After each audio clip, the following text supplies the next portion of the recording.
unconfirmed reports of an accident at Southland Park. Hitman is a franchise with its own unique style of stealth gameplay. I know some of the games in the original series were marketed as giving players the choice of stealth or action, but the real fun and challenge comes from solving the stealth puzzles. I'll say it again, most of these are puzzle games disguised as stealth games. Veterans of the series undoubtedly know the very first game is quite different than the recent releases. It's rewarding, punishing, and inaccessible. The developers improved the formula in Hitman 2: Silent Assassin, and I also feel it's the game that firmly established the series' identity. Hitman 2 was followed up by Hitman Contracts, which I cannot say was a big leap or innovative, but the gameplay was refined enough to make the experience feel more polished and as a result more enjoyable than its predecessors. After Contracts comes one of the most successful games in the franchise, and the one that got me hooked, Hitman Blood Money.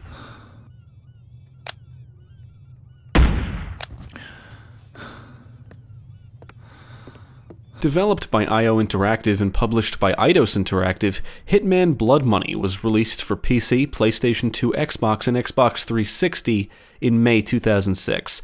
It was also included in the Hitman HD Trilogy for Xbox 360 and PlayStation 3 along with its predecessors, Silent Assassin and Contracts, and a remastered port along with Hitman Absolution was released for PlayStation 4 and Xbox One in 2019 as part of the Hitman HD Enhanced Collection. For this review, I played the PC version. I did install the AI Upscaled Cutscenes mod, which makes the pre-rendered cutscenes look better by upscaling their resolution. This review will contain some spoilers, so if you're sensitive to spoilers, now is the time to stop watching. You have been warned. Now let's take a look at Hitman Blood Money and see if these contracts are worth taking. I'm sorry to have lured you here under false pretenses, but I couldn't risk a leak. I'm not sure I understand. Don't worry. It's the scoop of the century. If I had a dime for every time I heard that. Listen, please. When a journalist meets with a former FBI director hoping to discuss a recent attack on the White House, he learns he was invited to discuss something far more important, the existence of the contract killer known as Agent 47, whom many believe to be a myth. The two discuss 47's most recent contracts, and that his employer, the International Contract Agency, has been targeted by a rival organization which has been hunting down and killing ICA agents. Blood Money does not convey as dark a tone as its predecessor, Hitman Contracts, but does retain the series' cinematic quality, and the conspiracy angle in the plot gives off spy thriller vibes. 11:45. I'm sorry we have to meet like this. It's dangerous to meet in person. You're normally more prudent. What's going on? Blood Money is another entry that has been tweaked and refined for a more polished experience. The core mechanics have not changed. The game will take you to various locations around the world to assassinate different targets, and this is very much a puzzle game disguised as a stealth game. Every map minus the first one is a sandbox with a puzzle to solve, or you can say fuck that and simply shoot everyone in your way. How you go about your business is all up to you. The puzzle is, of course, figuring out how to reach your targets and eliminate them undetected. The first mission is the most linear and is clearly designed to show you the ropes, but after that you're thrown into open-ended maps, which give you multiple ways to approach situations. What the fuck you looking at, cracker? I'm here to see Joseph Clarence. Never heard of him. Mr. Swing King? Oh, that sorry-ass dickhead. What the fuck they call you? Names are for friends, so I don't need one.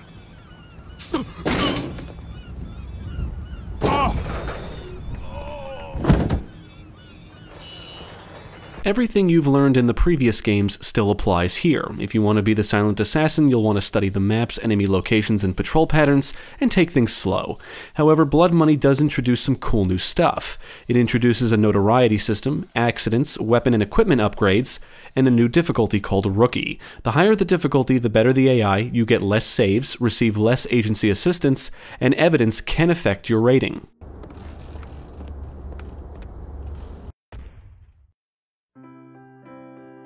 The notoriety system is one of the bigger new things here. If 47 is caught on camera or seen killing people, his notoriety will increase, and that means it's easier for enemies in subsequent missions to recognize or detect him. You can steal CCTV tapes and kill witnesses, but the latter can prevent you from achieving the Silent Assassin rating. You earn money for completing contracts or missions, and the money can be spent on upgrades and to lower your notoriety. You do earn bonus money for achieving the Silent Assassin rating, so to earn as much money as possible, you'll want to try and remain undetected and only kill your targets. It should also be noted that money is deducted from 47's payment for suit and custom weapon retrieval and damage control, so minimizing kills is always a good idea, and you'll want to be sure to retrieve your suit and any custom weapons before leaving a mission, or leave the weapons in an ICA crate.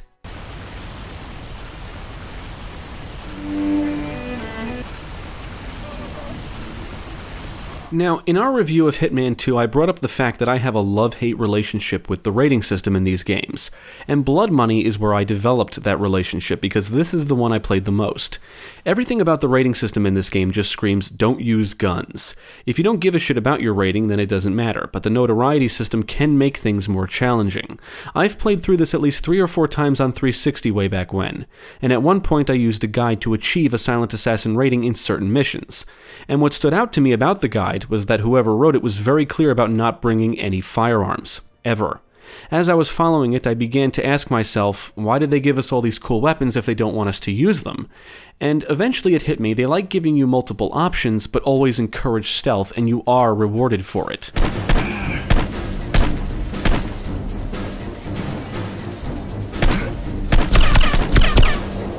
As I stated in our review of Hitman 2, I want to be clear and say that I'm not holding any of this against the game or series, I'm just venting. I just like being the assassin who sneaks into a room and then pulls out a silenced pistol and puts a bullet into the target's brain and then calmly walks away. I like stalking my target, and then when they're isolated I whip out my customized submachine gun and put them down. Now I'm not saying I prefer to run and gun, but I do like using cool firearms to execute targets, and even enemies in my way are finding the perfect vantage point and then sniping the target with my powerful customized rifle. I also try to do the best I can with whatever the game gives me, and in Hitman that means trying for the Silent Assassin rating.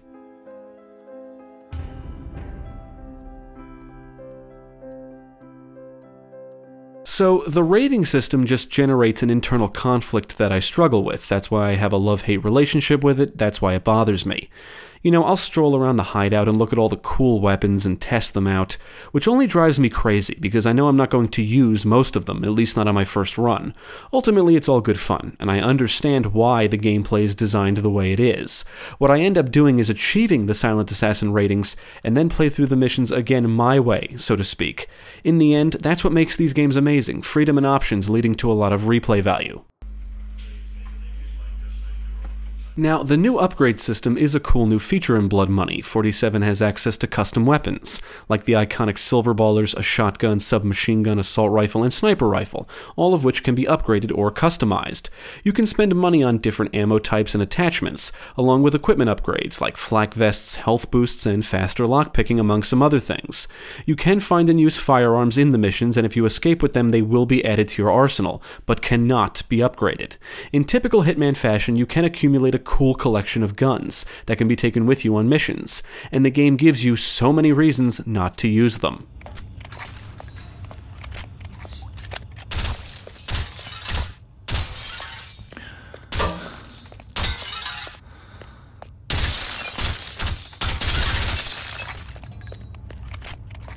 As cool as the firearms are, the stealthy approach can always be taken without them. That's not to say you cannot earn the Silent Assassin rating by executing your targets with firearms, but the game does give you so many other and often, let's say, safer ways to do it. For example, fiber wire and poison syringes are quiet. It is fun sneaking up behind enemies and strangling them to death or poisoning them, and now you can make deaths look like accidents, like by sabotaging things and pushing people over balconies. In one mission, you can replace a prop gun with a real gun, so the target is shot during a performance. The accidents add a whole new layer to the gameplay. There are so many ways to kill people now, and successfully pulling off an accident is often immensely rewarding. Now, the AI has been tweaked. and another reason not to use guns if taking the stealthy approach is that enemies can detect blood splatter, which is typically the result of bullets, and it will raise their suspicion. In my experience, with low notoriety anyway, enemies can't easily detect 47 when he's in disguise. You can walk near and around foes without any trouble, and it makes exploring and observing a lot easier than that of the previous games. Furthermore, you can now hide bodies in containers, and 47 can hide in closets. He also brings a coin with him that can be used to distract foes. And if your cover is blown and enemies start shooting, you can take people as shields, which is pretty cool. You can also engage enemies in hand-to-hand combat and even disarm them.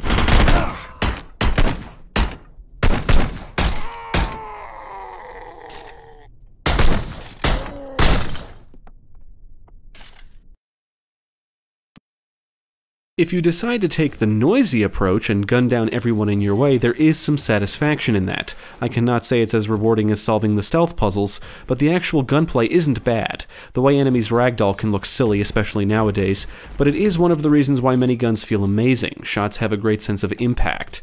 Weapons fire sounds good, and some of the silenced or suppressed weapons fire sounds amazing. With the right upgrades, the silver ballers can be quiet but also sound powerful when fired. Bodies can go flying, blood will splatter, and bullets can cause particles and debris to fill the air. In the mission titled The Murder of Crows, I like shooting the targets in the bird costumes, simply because I like seeing the feathers from their costumes fly into the air as their bodies drop. It's the little things like that combined with the audio work that add flair and satisfaction to the gunplay.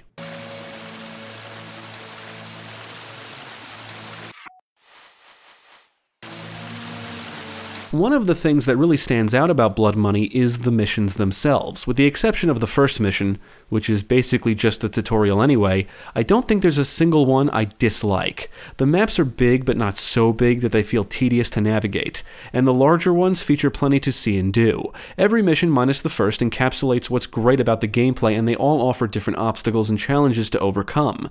They're all sandboxes with their own puzzles to solve. Blood Money does take you to different countries, but most missions are set in the United States.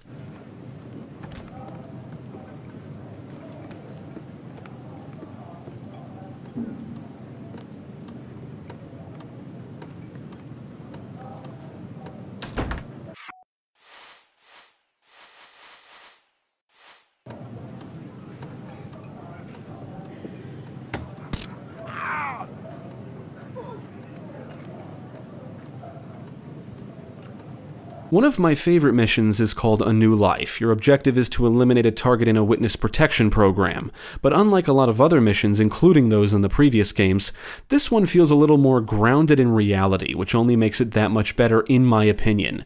The target is just a gangster who plans to turn against his former associates, so he's like a typical target for a hitman, but what really makes this mission stand out is the setting. It's a generic, quiet suburban neighborhood in San Diego. It's not some exotic location. You're not sneaking into a BDSM or masquerade party, or running through a jungle populated with mercenaries, or navigating around a Japanese castle full of guards and ninjas. Not that I don't appreciate those kinds of settings, but there's just something more relatable about A New Life. It's a simple premise.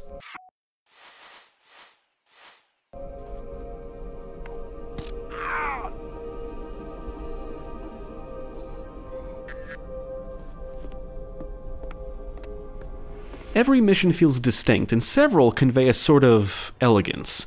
You'll have to eliminate targets at a hotel and casino in Las Vegas, gang members on a boat traveling along the Mississippi River, and a porn tycoon at a mountain residence in Colorado.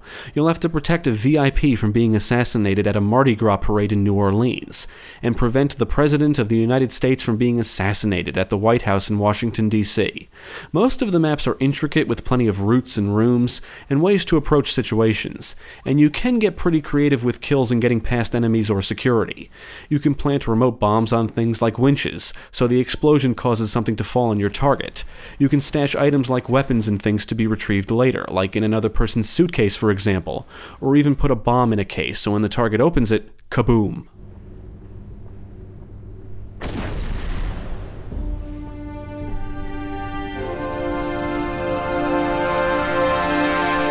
Now, I do think Blood Money holds up rather well visually. Some textures appear blurry now, but I cannot say I noticed too many eyesores. The texture work, lighting, and visual effects look good, and the game features some nice-looking backdrops. All the environments are well detailed, and there's a lot of little touches that make each location feel like a real place. I'm not just referring to visual touches, but the audio work as well. People will interact and make comments. The streets of New Orleans are heavily populated due to the parade and actually sound heavily populated.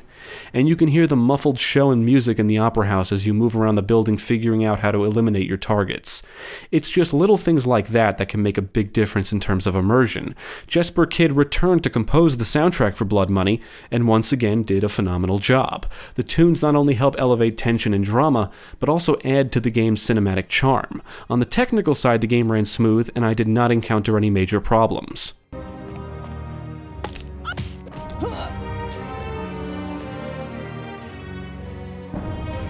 Blood Money is one of my favorite games in the franchise and is also one of the best stealth games ever made, in my opinion. It's definitely my favorite game in the original series. It adds a lot of cool new features, and the formula feels almost perfected. It still retains the trial and error stealth, and the gameplay can be punishing, but it's also accessible. I cannot say I encountered too many issues with the AI. Whenever I got detected, it was always my own fault, and I never got frustrated. Enemies and civilians are not overly sensitive. You can walk around guards and even stand near them in disguise without worrying about anything, which is one of the best tweaks the developers made. But that doesn't mean the game is a cakewalk either. Higher difficulties certainly make things more challenging, and the lower difficulties are perfect for easing players into the Hitman experience. Blood Money is definitely one of the best starting points. I invested a lot of time into this game on 360 back when it was in its prime, trying different approaches. The sandbox maps are not only exceptionally well crafted, but also fun to explore and give you so many options that every playthrough can be different.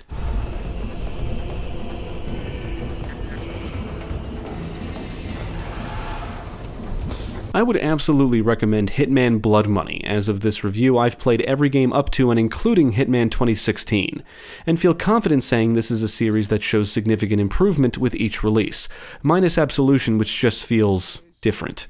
The franchise has come a long way, and Blood Money is where the original series peaked, and the gameplay still holds up really well. Definitely check it out. We've got an extremely delicate mission for you, if you're interested. Mm-hmm. Always interested. Just send me the briefing. Thank you for watching. If you enjoyed this video, check out the rest of our channel, follow us at the links below, and you can also support us on Patreon. If you're interested in more gaming content, check out our friends over at Gamecast.